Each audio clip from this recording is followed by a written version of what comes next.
आगे बढ़ेंगे। मध्य प्रदेश में बारिश बाढ़ के बाद अब कई इलाके सूखे की चपेट में हैं, जहां पर इंद्रदेव को मनाने के लिए अजब गजब टोटके अपनाए जा रहे हैं। तीन बड़ी तस्वीरें अब हम आपके सामने दिखा रहे हैं, जहां पर पहली तस्वीर इंदौर की है। यहां पर ढोल नगाड़े के साथ गधे को सजाया गया है। रतलाम में एक व्यक्ति को गधे पर चढ़ाकर घुमाया भी गया ताकि इंद्रदेव प्रसन्न हो और बारिश हो जाए, जबकि बैतूल में इंद्र की आराधना की गई। ये तस्वीरें देखिए, अजब गजब तरीके लोग अपना रहे हैं।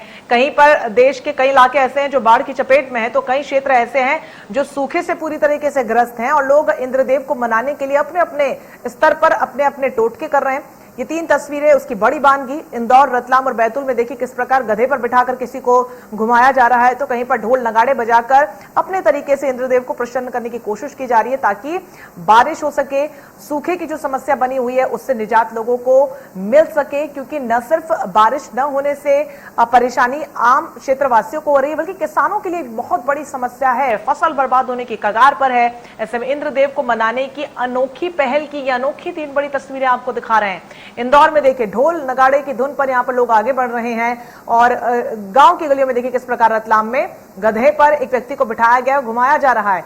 बैतूल की तस्वीर आपको दिखा रहे हैं, पूजा अर्चना की जा रही है और छोटे छोटे बच्चे भी इस पूरी प्रक्रिया में शामिल हो रहे हैं और इंद्रदेव को मनाने की पुरजोर तरीके से कोशिश की जा रही है।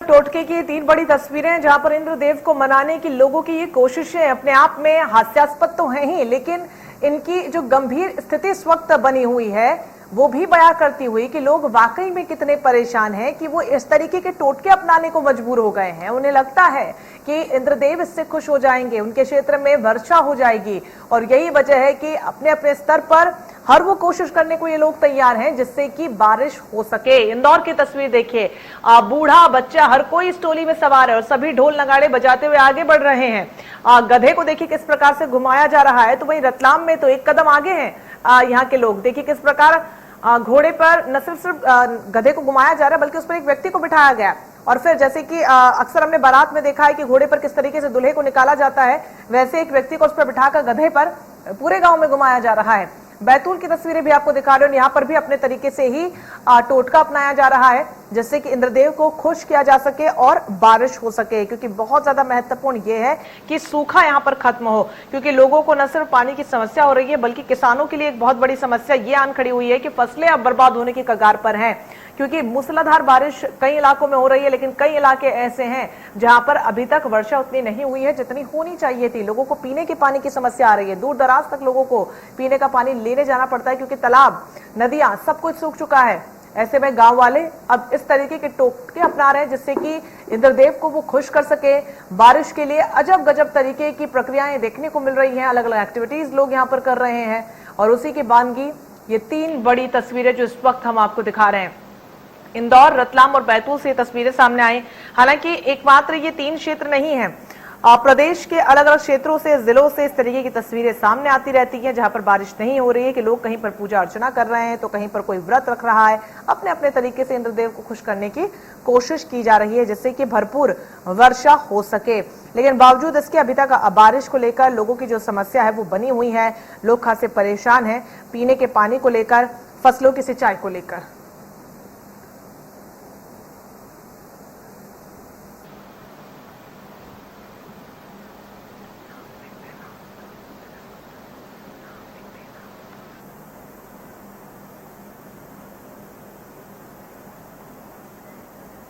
तो स्थिति जो है बहुत ज्यादा गंभीर बनी हुई है, लेकिन ग्राउंड जीरो पर हमारे सहयोगी लगातार बने रहते हैं और पल पल के अपडेट्स हम तक पहुंचाते हैं। अभी भी दो सहयोगी हमारे साथ जुड़ रहे हैं और फिलहाल ताजा स्थिति क्या कुछ बनी हुई है वो हमसे साझा करेंगे। आलोक द्विवेदी हमारे साथ जुड़ गए हैं झाबुआ से, तस्वीरों में आप देख सकते हैं। इसके अलावा खंडवा से हमारे सहयोगी अमित जायसवाल हमारे साथ जुड़ गए हैं।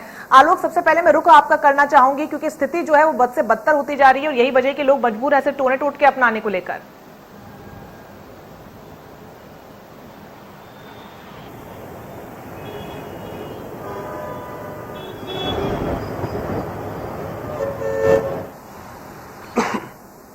आलोक, आवाज मिल रही है आपको?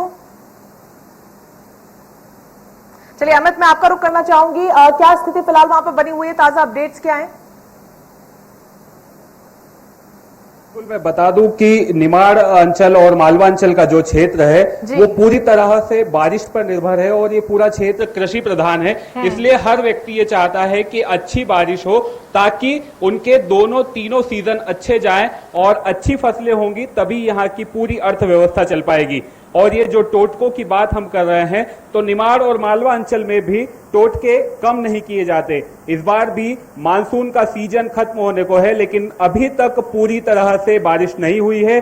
बांध खाली हैं और जलाशय नहीं भर पाए हैं, नदियों में भी पर्याप्त पानी नहीं आ पाया है।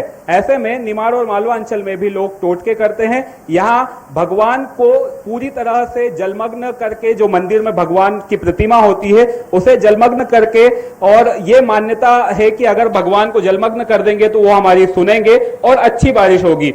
इसी तरह हिंदू मुस्लिम सभी लोग तरह तरह के टोटके करते हैं। मुस्लिम भाई जो हैं वो बगैर टोपी के किसी जलाशय के पास जाकर नमाज अदा करते हैं। तो इस तरह के टोटके यहाँ पर किए जा रहे हैं और सबकी यही आशा होती है कि अच्छी बारिश हो तो वो अर्थव्यवस्था अच्छे से चलेगी। किसान, पूरा क्षेत्र जो है खेती और किसानी पर निर्भर है। अगर खेत किसान अच्छे होंगे, किसानों के पास पैसा आएगा तो पूरा बाजार जो है अच्छे से चल पाएगा।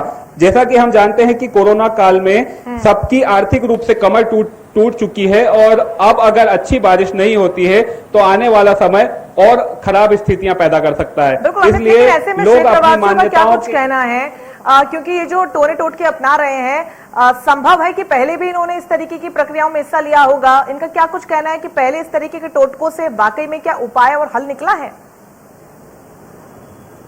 जी बिल्कुल, पिछले कुछ वर्षों में जब भी मानसून में देरी हुई है या मानसून की लंबी खेच हुई है बारिश में, तब भी लोगों ने टोटकों का सहारा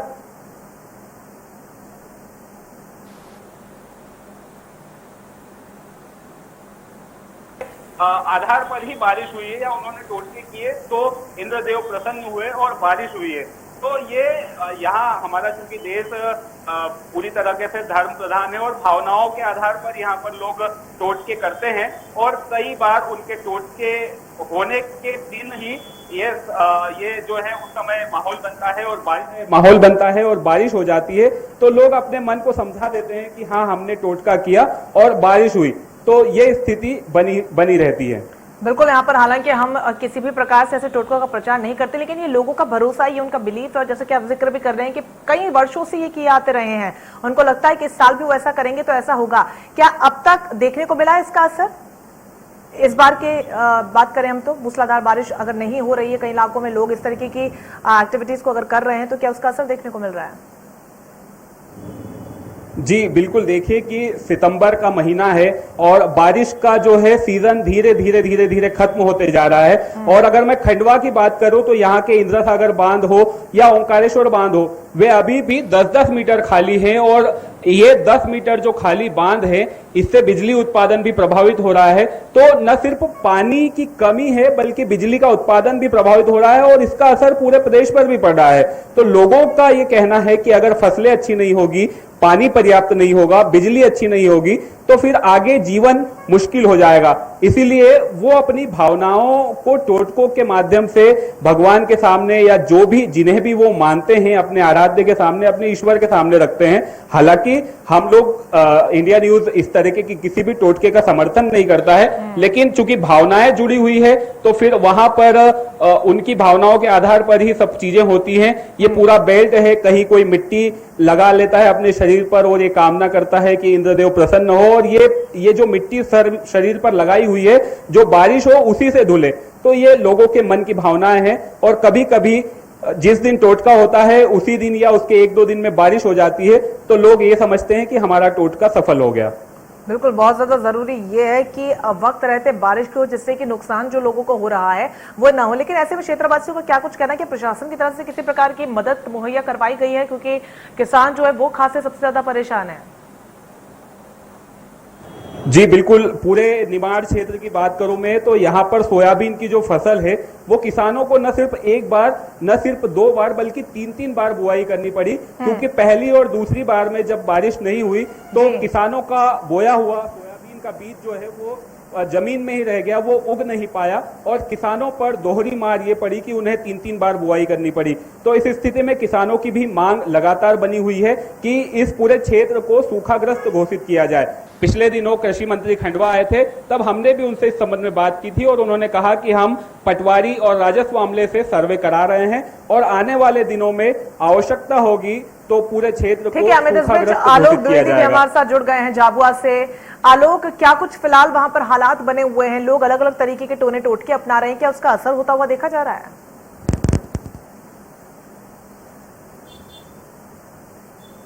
जी रंजना, देखिए जहां तक हम झाबुआ की बात करें तो आदिवासी बेल्ट है और अभी पानी जिस मात्रा में चाहिए था औसत से भी कम बारिश यहां पर हो पाई है। टोने टोटके की बात करें तो अभी कुछ ही दिन पहले यहां से एक झकनावदा करके गांव है, वहां पर एक मुखिया को गधे पर उल्टा बिठाकर घुमाया गया था ताकि बारिश हो सके। ऐसा ही एक टोटका किया गया था कि जिंदा आदमी की शव यात्रा ठीक उसी तरह निकाली गई थी जिस तरीके से मृत व्यक्ति की शव यात्रा निकाली जाती है। देखिए आदिवासी बहुल्य क्षेत्र है और भी कई टोने टोटके यहाँ होते हैं ताकि इंद्रदेव खुश हो और बारिश कर दे। तेज बारिश की बहुत जरूरत है क्योंकि फसलें खराब हो चुकी है और अगर बारिश नहीं होती है तो जो तालाब है वो अभी सूखे पड़े हुए हैं और पीने के पानी की समस्या खड़ी हो सकती है। इसी को लिए लोग जो है चाहे हिंदू हो मुसलमान हो, वे अपने अपने तरीके से पद्धति से पूजा पद्धति से इंद्र का आह्वान करने में लगे हैं ताकि तेज बारिश हो सके। जहां तक फसलों की बात की जाए रंजना, तो फसलों की स्थिति काफी खराब है और इसको लेकर झाबुआ कलेक्टर भी किसानों के खेत में लगातार और उम्मीद है मौसम विभाग को कि 2-3 दिन में पानी गिर सकता है। बिल्कुल, उम्मीद लगातार यही है। लोग भी यही उम्मीद कर रहे हैं कि कम से कम इन टोनों टोटकों के जरिए ही सही लेकिन बारिश हो जाए, जो समस्या है वो झेल रहे हैं कम से कम उससे निजात मिल सके। आलोक, बहुत शुक्रिया आपका। अमित जायसवाल, आपका भी बहुत शुक्रिया तमाम जानकारी देने के लिए। तो लोग जो हैं वो अपने अपने स्तर पर काम कर रहे हैं और अपने अपने टोने टोटके कर रहे हैं। हालांकि हमारा चैनल इंडिया न्यूज किसी भी प्रकार से इन टोने टोटकों का समर्थन नहीं करता है, लेकिन लोग जो है वो कर रहे हैं और उनका कहना है कि पिछले साल कई सालों से किए आते रहे, उसका असर भी देखने को मिल रहा है।